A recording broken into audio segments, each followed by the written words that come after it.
As I've gotten older, I've found myself looking back on different areas of my life and asking a simple question.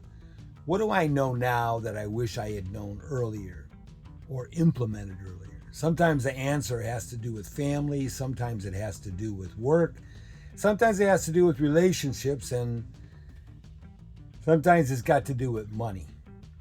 Now, before I go any further, let me make something clear. This isn't a video about getting rich. It's not a video about stock tips, and it's not a video about becoming a financial expert.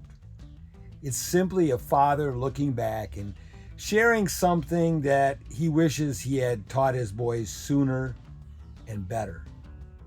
If you're new to the channel, welcome. My name is Dan. Here I share thoughts, experiences, and lessons I've learned through life, work, family, and faith. And if those are topics that interest you, I'd be honored to have you subscribe and join the conversation. Now, when my boys were growing up, I taught them some important things about money. Right? I taught them to work. They both started working early. I taught them to save. I taught them not to waste money. And I taught them that if they wanted something, sometimes you just had to wait for it. I may not have taught it good enough, but I did teach them that money doesn't grow on trees. And looking back, I still think the things that I taught were good lessons. And in fact, they're lessons that many people could still benefit from today. But here's what I've come to realize. They weren't complete. I taught them how to save money. I didn't quietly enforce it, which I should have done as a kid.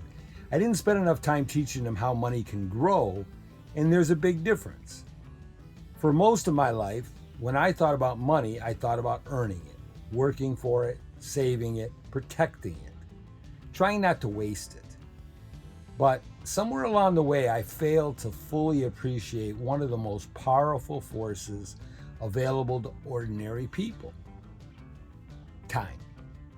The older I've gotten, the more I realize that money is important, but time is even more important.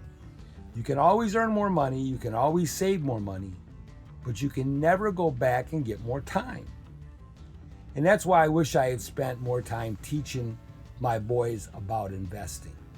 Not because investing is complicated, not because investing guarantees anything, but because investing gives time a chance to work for you.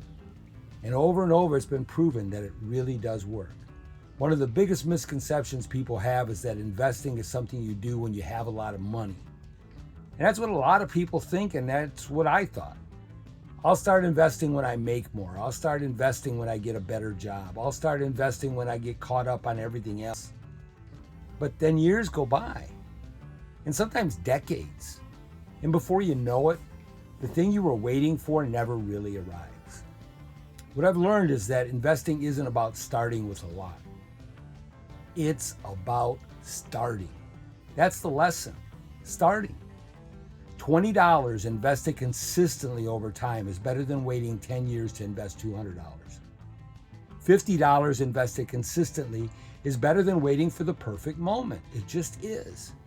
Because the perfect moment almost never comes. It rarely comes. When I look back now, I realize something. If I had understood what I understand today, I would have encouraged my boys much earlier, much more, to start investing while they were still young. Even if it was only a small amount, it was from money, from mowing lawns or whatever kind of work they were doing. Even if it was just birthday money, if it was $20 a month, because the amount isn't the most important thing. What's the most important? The habit. And maybe more importantly, the understanding is watching money grow teaches patience. It teaches discipline. It teaches delayed gratification. It teaches that small decisions made consistently over long periods of time can produce remarkable results. And honestly, that's a lesson that applies to much more than money, right? But the more I think about it, the more I realize that investing is really a lesson about life. Most worthwhile things grow slowly. Strong marriages grow slowly. Character grows slowly. Wisdom grows slowly. Trust grows slowly.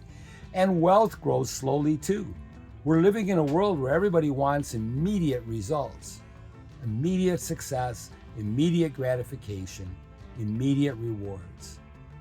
Unfortunately, life doesn't usually work that way, right? Most of the good things in life happen little by little, day by day, year by year. One thing I wish I had taught my boys is that every dollar has a job. When I think about it now, I probably would have encouraged them to divide their money into 3 categories, and not only encourage it, almost forced it on them as a young child.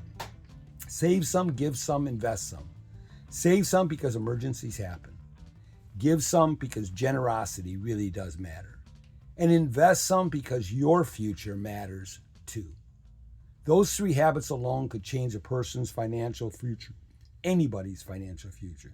Now, don't misunderstand me. I'm not sitting here filled with regret. I don't believe in spending time wishing I could relive the past.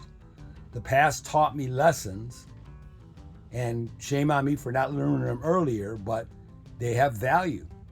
What I'm saying is this. I understand something today that I didn't fully understand when I was younger. I used to think money was the important part. Now I totally realize that time was the important part. When I was younger, people occasionally told me that I should start investing for the long term. I heard them. I didn't really take the advice to heart. I always thought that someday I'd make larger amounts of money and then I would start investing seriously. I figured it would be easier then. What I didn't fully understand was that life happens. Unexpected things happen. Sometimes very difficult things happen. And looking back, had I developed the habit of investing small amounts consistently, those events would have been much easier to navigate. The small amounts wouldn't have hurt me as much. In fact, they probably would have helped me more than I realized. Had I started young or even just younger, some of those crossroads in life would have been much easier to get through. I didn't ignore the advice completely. I just didn't appreciate how valuable it really was.